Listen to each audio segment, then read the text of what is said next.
Yo, what's up guys, this is Gaming Lodge here, and we're back with another video, and this is going to be an update of my previous video, my Skyreach Catacombs video of my Magicka Sorc, and I changed a couple of things, and I had one complaint, or one comment, more like a comment than a complaint, of someone saying that I didn't show my CP. I will show you guys my CP and everything you need to know for this build, and it's a good build. Just keep in mind that this is only an AoE skyreach catacombs build. This is a power leveling build. That's what all this build is meant for. I've spent tons and tons of hours on this build, and it works really well for skyreach catacombs. But anyways, let's start with our stats.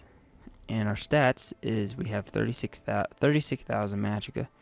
We got spell damage is 1600 and spell crit is 64.8%. And our spell resistance is only 9,784. It's not very much, but I have skills that will help you with that. So let's move on to the skills. Whoops. So the skills that I have. Alright, so let's go to the front bar. Let's start off with that because those are your main skills that we're going to be using. So on my first bar, I got Liquid Lightning, I got Boundless Storm, and I have Blockade of Storms 4, and I have Harness Magicka 4, and I have Inner Light. Alright, Inner Light's very important for your crit.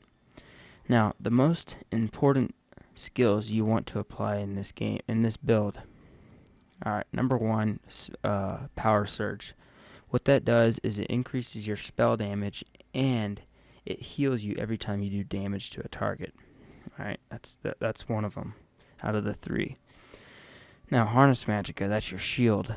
That shields you with 12,000. It says there 12,000 damage over 6 seconds. Alright, and it restores Magicka at the same time. That's why I like this shield over the other ones. Alright, now you want Boundless Storm. What Boundless Storm does, it increases your physical resistance. So not only you have this that kind of protects you, you also have your shield that protects you.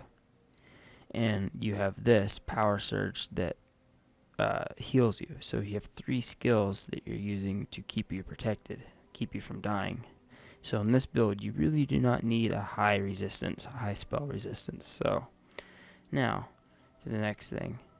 These 3 abilities here are your single target DPS build, skills that you're going to be using. Alright. So, and these 3, just these 2 skills, simple.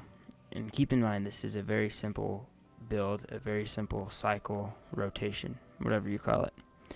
These 2 skills are your AoE damage skills. So, let me show you the rotation, what I do when I'm using this build. So first thing I do is I'll activate Power Surge. Alright, Power Surge, that's the very first thing you want to activate because that only lasts for 30 seconds. And then when you want to switch over to your front bar and you want to activate Boundless Storm. And you want to be real quick at this. When you do a rotation, you gotta do it naturally. You gotta get the feel of it. And once you have activated Boundless Storm, you want to go over to Harness Magicka.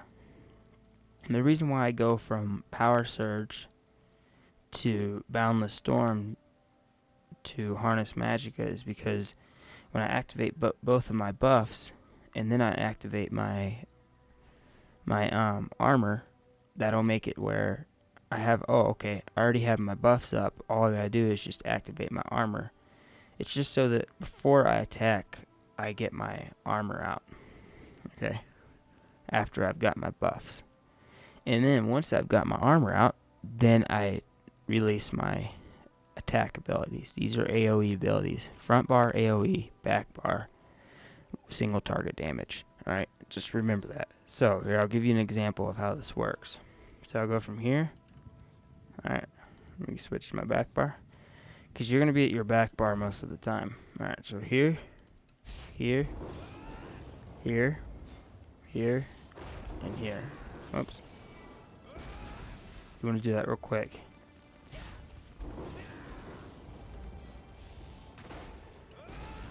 There you are. And then you want to hold down your heavy attacks.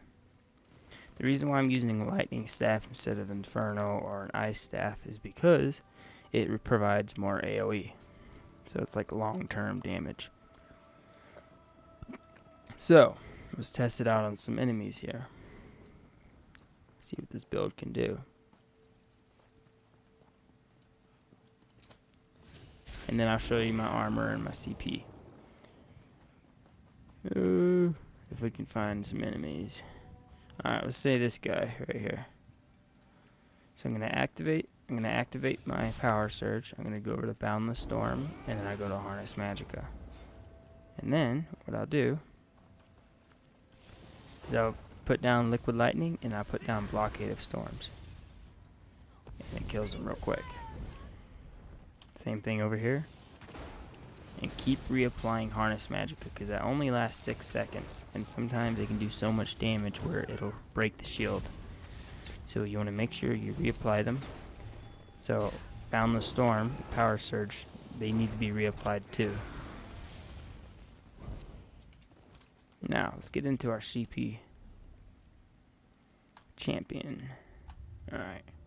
I haven't applied all of them because I've just been doing some leveling lately. So, in the blue section, which is the mages, I have 100 Elemental Expert and I have 17 Elfborn.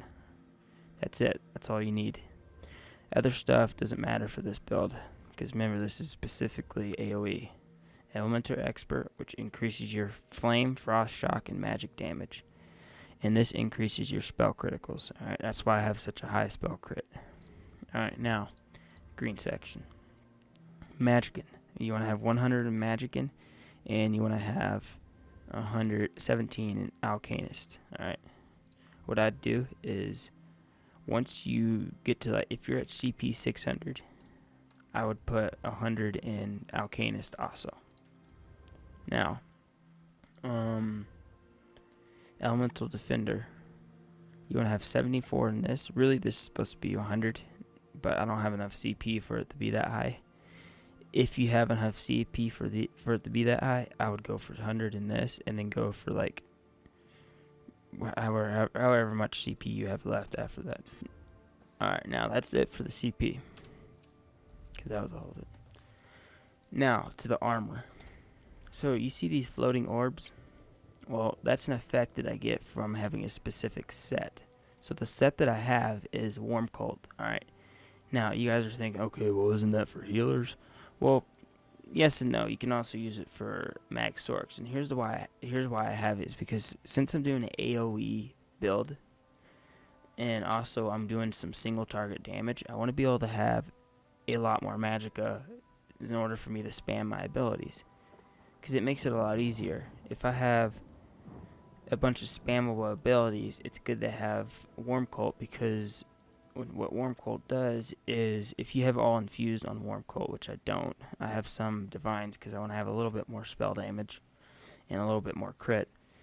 But what I do, and what it does is, if you have the infuse, it increases your armor enchantment back by 17%. So you want to make sure you have the max Magicka enchantment. If you do have the max Magicka enchantment and you have infused, you can get up to like 50k max Magicka if it's all Warm Cult.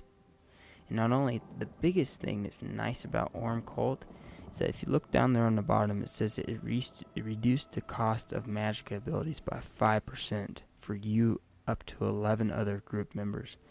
So if you're in a group, this is really good for in-game content also. If you're in a group and you're using Magicka abilities, it's important that you use it's important that you have that, because anyone else who's using a Magicka ability, it reduces their Magicka, and also it reduces yours by 5%, which is a lot. It's not only giving you more Magicka, but also it's giving you more, reducing the cost of the Magicka. But also another way you could do this is if you wanted to have more spell damage, and you still want to have a lot of weapon crit, and still have a decent amount and a lot of Magicka. What you can do is, if you go into the skill bar and you if you go over here to Guild and you go over to Undaunted, this will take a while to unlock, but you want to make sure you have Undaunted command what this does is it restores 2% of your max health, stamina, and magicka. Alright, it restores it. And also, you want to have the most important passive of all time, Undaunted Metal. What that does, it increases your max health, stamina, and magicka. Alright, it increases everything by 1%. Alright, so if you upgrade it again, if you go to the 2, it'll go on to 3%, and that gives you a lot of max magicka. Alright, now if you wanted to hit like 60k max magicka and you were really wanting to spam abilities, what you could do is you can make it all infused. All of them are warm cult, and have those two passive, and have that passive ability at the same time. You can get a buttload of max magicka, and if you have food. So make sure you have that. But if you want to have some spell damage and a decent and a lot of spell crit, I would go for divines, and then get the and get the thief stone, because that will increase your spell critical. Alright, right now I have the thief stone. That doesn't really matter to this build, and I have increased primary stats because of the anniversary of 2017. But yeah, guys, that's about it to this build right here. Very simple. It's not a hard build. The only thing that's hard about this build is trying to get the armor. The armor takes a little bit to get. So if you guys want to grind for warm cult, the place to grind for it is a specific dungeon, and that dungeon's called it's called Vaults of Madness. Vaults of Madness is the dungeon that you want to grind to get this armor. So yeah, guys, I hope this helped you out a lot. I hope this helps you level up your CP for Skyreach Catacombs, and I'll try and get some more builds. I'm not a big build guy. Like, I don't like to make a lot of build videos, but I'll try and get some more builds out for you guys. And yeah, I'm wanting to make a stamina nightblade build for you guys, to show you guys a stamina nightblade, a good one. I don't make highly advanced builds. I'm not like I said, I'm not huge into builds, but I do make good, decent builds. Mediocre. But anyways, guys, thanks for watching, and I'll see you in the next video. Peace out.